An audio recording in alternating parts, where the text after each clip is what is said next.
Assalamualaikum warahmatullahi wabarakatuh.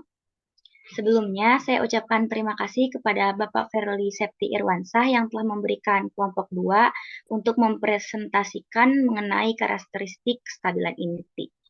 Nah, di sini kelompok 2 yang terdiri dari Atikah, Silvi, Yuni, dan Hesti, saya sendiri ya, akan mempresentasikan mengenai karakteristik kestabilan inti. Untuk pembahasan pertama akan dijelaskan oleh saya sendiri. Next. Nah, pembahasan pertama mengenai kestabilan inti atom. Nah, kestabilan suatu inti itu pada dasarnya ditentukan oleh perbandingan antara banyaknya neutron dengan banyaknya proton yang terdapat dalam inti atom. Nah, pada umumnya, jika n per Z-nya itu sama dengan 1, maka unsur tersebut stabil gitu ya.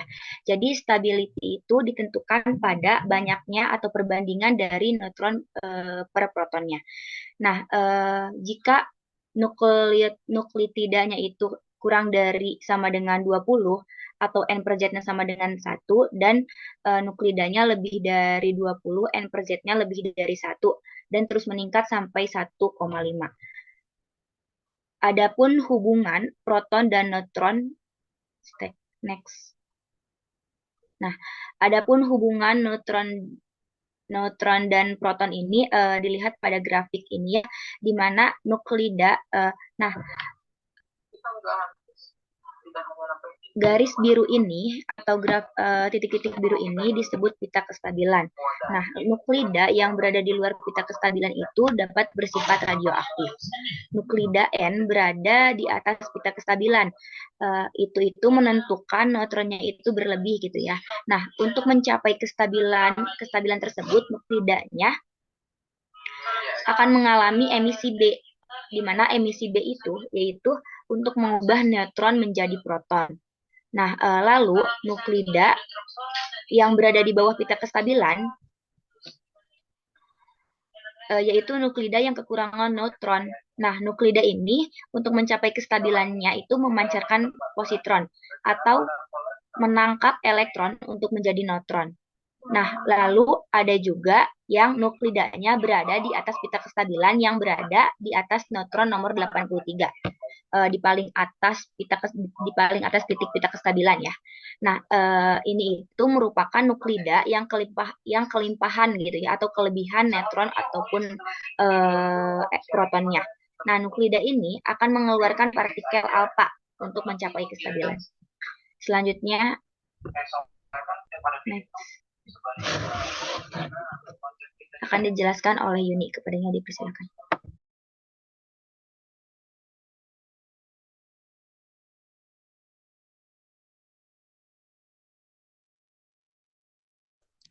Baik, selanjutnya yaitu penyebab ketidakstabilan inti. Nah, penyebab ketidakstabilan inti ini disebabkan karena komposisi jumlah proton dan neutronnya yang tidak seimbang. Nah, maka inti tersebut akan berubah dengan memancarkan radiasi alfa atau radiasi beta. Boleh di next.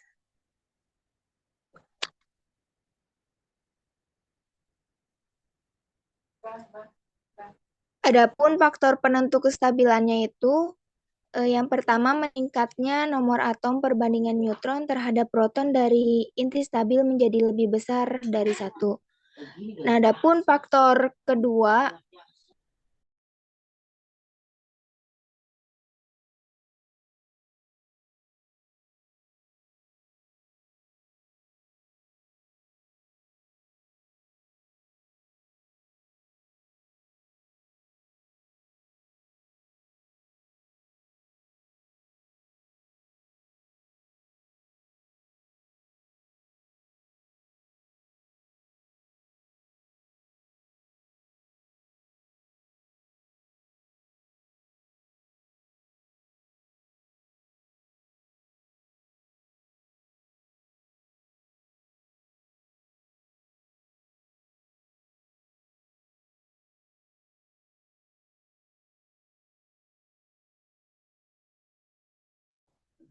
ya baik, selanjutnya yaitu faktor penentu kestabilan.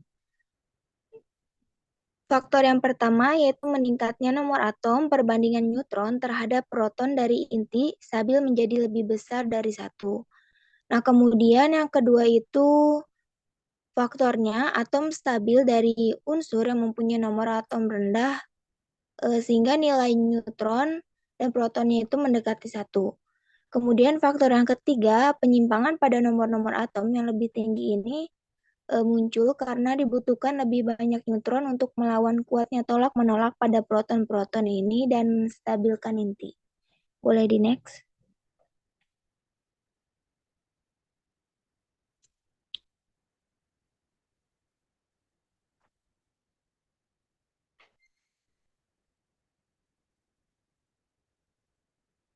Kemudian selanjutnya itu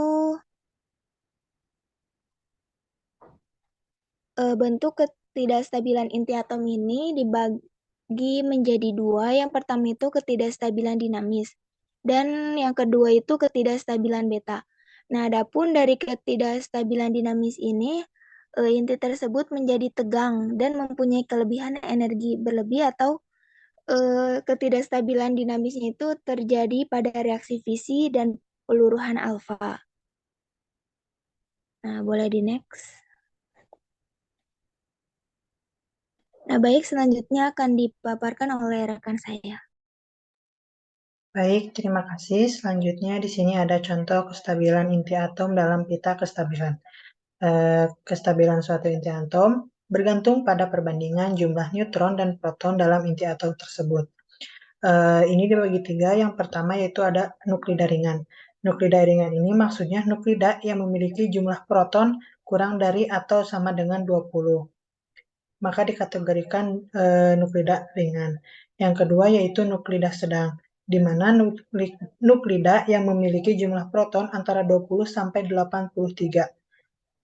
Selanjutnya yaitu ada nuklida berat atau nuklida besar. Nuklida yang dikategorikan sebagai nuklida berat merupakan nuklida yang dimulai pada unsur yang memiliki nomor atom Z dari 84 hingga seterusnya. Boleh di next. Selanjutnya ada ini kestabilan inti dengan aturan ganjil genap pita kestabilan. Stabilitas inti tidak hanya dipengaruhi oleh angka banding proton neutron, tetapi dipengaruhi juga oleh genap ganjilnya jumlah proton dan neutron di dalam inti. Proton dan neutron ini diklasifikasikan menjadi inti genap. Artinya jumlah proton genap dan neutronnya genap. Ganjil genap ini. Maksudnya kayak gitu ya guys. Boleh di next. Selanjutnya akan dijelaskan oleh rekan saya. Untuk selanjutnya ada model-model inti. Nah, yang pertama yaitu model inti tetesan cairan. Nah, menurut model ini, inti atom berat mirip setetes cairan yang sama sekali tidak kaku. Kestabilannya tercapai karena ada penimbangan antara gaya tolak listrik antar proton yang berjangkau jauh dan gaya inti pengikut nukleon yang berjangkau pendek. Pada tahun 1935, C.V. Weizsäcker menjelaskan sifat-sifat inti yang berkaitan dengan ukuran geometris, massa, energi, ikatnya yang mirip dengan tetesan sebuah cairan, berdasarkan analogi dengan tetesan cairan untuk materi inti sesuai dengan usulan Bohr. Nah, kemudian gambaran inti ini sebagai tetesan cairan dapat menerangkan variasi energi ikat per nukleon terhadap nomor masanya yang dapat diamati.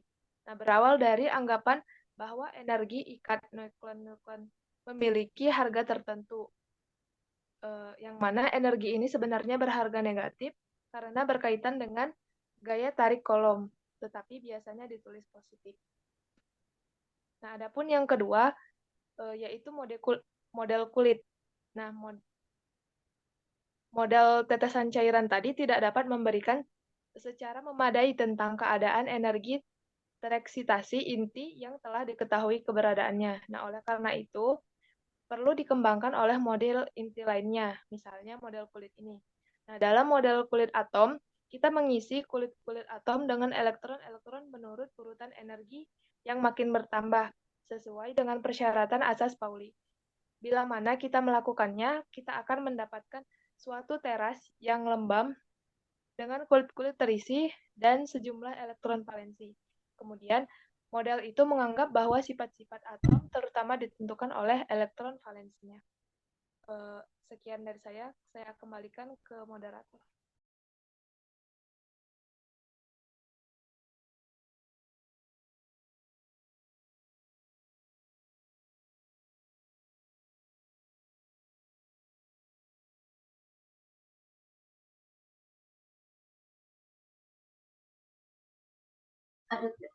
Mungkin sekian yang dapat kelompok kami sampaikan. Terima kasih. Wassalamualaikum warahmatullahi wabarakatuh.